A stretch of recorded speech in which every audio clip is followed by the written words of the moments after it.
नमस्कार, मी दीपिका तुमचं स्वागत करते मराठी चस्कावर. आयुष संजीव बिग बॉसच्या घरातून बाहेर आलाय. कसा आहेस? ठीक होतोय. लवकरच मी ठीक होईन. लवकरच होशील ठीक. पण बिग बॉसच्या घरातला तुझा गेम बघितला.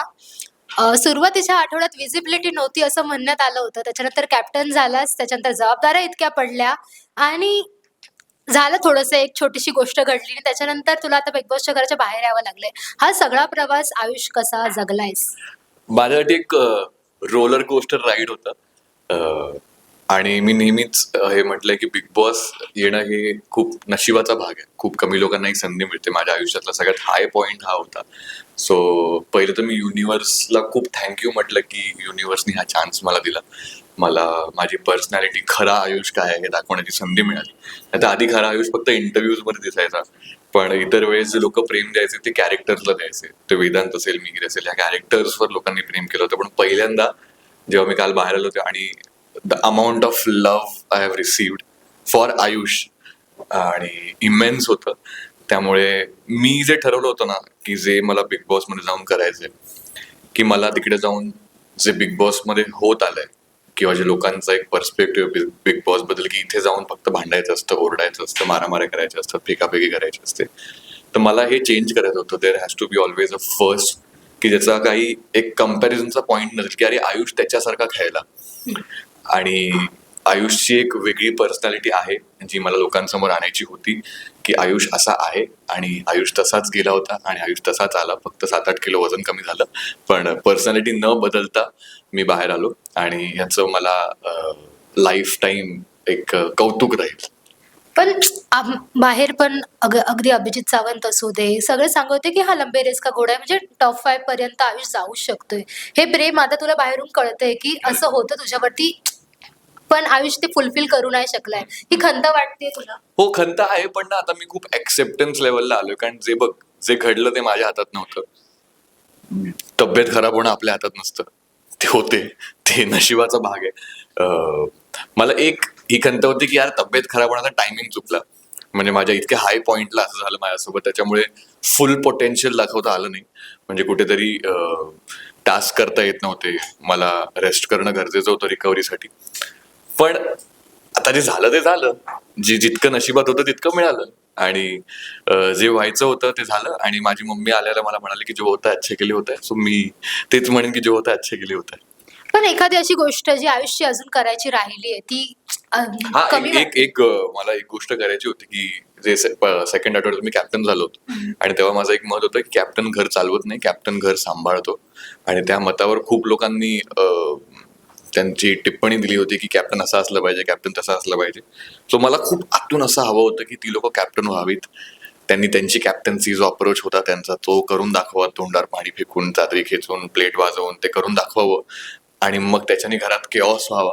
आणि इव्हेंच्युअली त्यांना कळावं की अरे हो, आयुष जे कॅप्टन्सी करत होता तीच बरोबर होती. कॅप्टन असा नसतो, कॅप्टन घर सांभाळतो. आणि मग त्यांची कॅप्टन्सी झाल्यावर मला पुन्हा एकदा कॅप्टन होऊन ते घर परत सांभाळायचं होतं, जे राहून गेलं. पण हार्ड लक.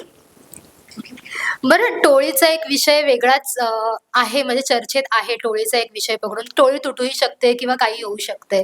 तुला काय वाटतंय अनुश्री आणि तुझं भांडण आहे, अगोदर तुम्ही मित्र होतात बाहेर जेव्हा बिग बॉसच्या घराच्या बाहेर होतात, पण आतमध्ये गेल्यावर तुमची भांडणं व्हायला लागली. पण विशालला समोरून जाऊन कोणच भिडत नाहीये. ह्या सगळ्या गोष्टी घरातून कशा आहेत? नाही, विशाल घराच्या अँगलने विशाल समोरून कधीच येत नाही.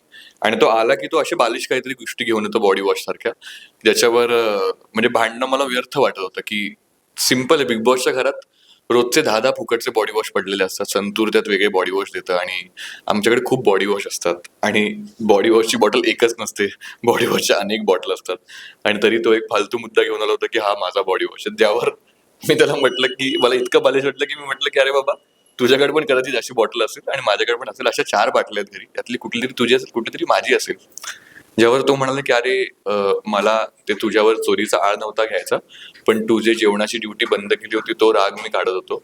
आणि जर असे फालतू मुद्दे असतील तर त्यावर भांडणं खरंच व्यर्थ आहे. आणि ते सोडून विशाल कधी स्वतः पुढे येत नाही. विशाल नेहमी त्यांच्या टोळीतल्या मुलींना पुढे करून तो भांडतो. त्यामुळे नेहमी त्या टोळीतल्या मुली वाईट ठरतात आणि विशालचं सगळ्यांशी चांगलं राहतं. आता तू जर बघितलंस तर राखी आणि विशालचं तुला वाटतं भांडण होईल कधी? नाही होणार. कारण विशाल नाही भांडण करणार. पण राखी आणि अनुश्रीचं होणार, राखी आणि रुचिताचं भांडण होणार, राखी आणि तन्वीचं पण होणार पुढे जाऊन भांडण बघतो. सो त्यामुळे मला असं वाटतं की विशाल पासून सगळे लांब राहण्यापेक्षा विशालच सगळ्यांपासून हुशारीने लांब राहतो आणि टोळीतल्या लोकांना असं पुढे करून दाखवतो. जे आता राकेश करणार कट्टा गँग सोबत, की राकेश सोबत आता कोणासोबत भांडण होणार नाही, तो स्टेप बॅक करणार आणि विशालचा गेम कॉपी करणार. राकेशला तू ऍज अ काय म्हणतात इन्स्पिरेशन बघत होतास हो, आणि हो. नंतर ते तुझे भ्रम तुटत गेले. काय वाटतंय की तू अगोदर चुकीचा बघितला होतास राकेश? खूप जास्त चुकीचा पाहिला होता मी. मला पर्सनॅलिटी चेंज करणारे लोक अजिबात आवडत नाहीत. मला स्वतःच्या पर्सनॅलिटीवर ठाम राहणारे लोक आवडतात. जसं मी आहे, मी कधीच कुठल्याच सिच्युएशन मध्ये माझी पर्सनॅलिटी चेंज नाही केली. जसा आयुष होता तसा आयुष आहे. पण राकेश पहिल्या 3 आठवड्यात एक वेगळा माणूस होता आणि आता एक वेगळा माणूस आहे. तो इधर तो मास्क होता किंवा आत्ताचा मास्क आहे. आणि जे त्याला असा गेम वाटत असेल पण मला पर्सनली ते आवडत नाही. म्हणजे राकेश आणि रुचितामध्ये आता काहीच फरक नाहीये. पहिले रुचिता येऊन सगळे गेम स्पॉइल करायचे, आता राकेश ते करतायत. सो मला असं वाटतं की असा गेम नका खेळू. त्यापेक्षा विशालचा बरा आहे. पहिल्यापासूनच खोटा खेळतो, पहिल्यापासूनच गेम खेळतो, अजूनही तसाच आहे. इव्हन रुचिता पण पहिल्यापासूनच ओरडते, आता पण ओरडते. खरी पर्सनॅलिटी समोर आहे, तसं राकेशचं नाही. बरं, तुला कोण वाटते की ही व्यक्ती खरंच खूप जास्त फेक आहे राकेश व्यतिरिक्त? आत्ता तरी सगळ्यात फेक राकेश आहे, पण कुठे कुठे कुठल्या कुठल्या सिच्युएशन मध्ये दीपाली मॅम पण असे वाटतात की इथे वेगळं आणि इथे वेगळं वागू शकतात. पण त्यांच्यात एक केअरिंग स्वभाव आहे जो मी अनुभवलाय. माझा पर्स्पेक्टिव्ह त्यांना घेऊन वेगळा आहे, पण इतरांच्या पर्स्पेक्टिव्हने जेव्हा मी ऐकले तेव्हा मला असं वाटलंय की दीपाली मॅम फेक वागू शकतात. आणि आता त्या दोघांसोबत तन्वी आणि प्रभू आहेत. काय वाटतं तन्वी बद्दल तुला नेमकं? तन्वी आणि मी खूप वी वर गुड फ्रेंड्स, पण तिची इंटेन्सिटी आणि माझी इंटेन्सिटी ऑफ फ्रेंडशिप खूपच वेगळी होती आणि आम्ही दोघं वेगळे कॅरेक्टर्स आहोत. म्हणजे जे मी उदाहरण दिलं होतं मगाशी, फ्राईड राईस आणि चिकन ट्रिपल राईस वाला, त्यानुसार तर अशा 2 विविडली डिफरंट कॅरेक्टर्सची मैत्री व्हायला वेळ लागतो. आणि तेच जर माझं आणि करणचं बघशील तर आम्ही खूपच सिमिलर झोनची आहोत. त्यामुळे माझी करण सोबतची मैत्री खूप पटकन झाली, पण तन्वी सोबत मैत्री व्हायला वेळ लागत होता. आणि त्यात तिच्या अपेक्षा खूप जास्त होत्या त्या मैत्रीमधनं, आणि ज्या अपेक्षा मी पूर्ण करू शकणार नव्हतो ते मी क्लिअरली तिला सांगितलं. सो त्यामुळे माझं स्टेप बॅक करणं हे तिच्यासाठी बेनिफिशियल ठरलं. जर मी स्टेप बॅक केलं नसतं तर तिथं तो कट्टा गँग जी आहे, काटा गँग, काटा gang. जी ती झालीच नसती क्रिएट. कारण तन्वी माझ्यातच मित्र शोधत राहिली असती. पण मी ती मैत्री मधनं पाय काढल्यामुळे आज एक नवीन ग्रुप आहे आणि मी त्या ग्रुपचं श्रेय हॅपीली घेतोय. म्हणजे तुझ्यामुळे तो ग्रुप क्रिएट झालाय. हा, कारण जर मी त्या फ्रेंडशिप मधनं स्टेप बॅक नसतं केलं तर तन्वी अजून पण माझ्याकडनं होप्स ठेवून असती आणि तिने कदाचित ती नवीन फ्रेंडशिप केली नसती जी तिने केली. सो ऑब्विसली त्याचं श्रेय मलाच गेलं पाहिजे. बरं, बाहेर आलास आणि एक रील लगेच अशी आली. रीलचा कॉन्सेप्ट तिथल्या तिथेच ठरला होता की काय नेमकं होतं ते? नाही रे, माझे काही मित्र आहेत जे या इन्फ्लुएन्सर्स आहेत आणि जे खूप टॅलेंटेड आहेत. सो हे त्यांचं डोकं आहे, माझं काही डोकं चालत नाही त्यात एवढं. सो ही त्यांचीच कॉन्सेप्ट होती, त्यांनीच ठरवलं होतं असं करायचं आणि मला नेहमीच त्यांचं कौतुक आहे कारण ते खूप हुशार आहेत या सगळ्यात. आणि ओंकारने किती मारलं तुला? ते real सांग. ओंकार देऊन पप्पी घेतली आल्या आल्या माझी. आणि मुलांमध्ये कदाचित असं असतं, ते एकमेकांना समजतात आणि भांडणं लवकर सॉल्व्ह होतात.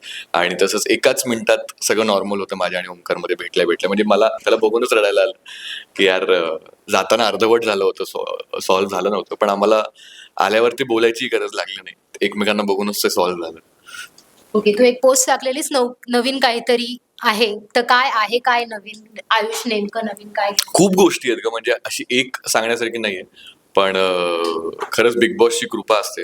बिग बॉस केल्यानंतर पुन्हा मागे वळून बघायची गरज लागत नाही कोणालाही, करिअर वाईज तर अजिबात नाही. सो बिग बॉस जे एक्सपोजर देतं त्या एक्सपोजरमधनं खूप कामं येतात आणि तशीच खूप कामं माझ्याकडेही येत आहेत आणि hopefully everything will fall in place. आणि जेव्हा करेक्ट टाइम येईल ते सांगायचं तेव्हा मी ऑफिशियली ते सांगेन. बरं, तू विनर म्हणून कोणाला बघतोयस? मी आत्ता इमोशनली प्राजक्ताला बघतोय, कारण ती माझी बेस्ट फ्रेंड होती. पण स्ट्रॉंग गेम मला तन्वीचा वाटतो. सो मला असं वाटतं प्राजक्ता आणि तन्वी मधलं कोणतरी एक जिंकलं पाहिजे. Thank you so much. थँक्यू.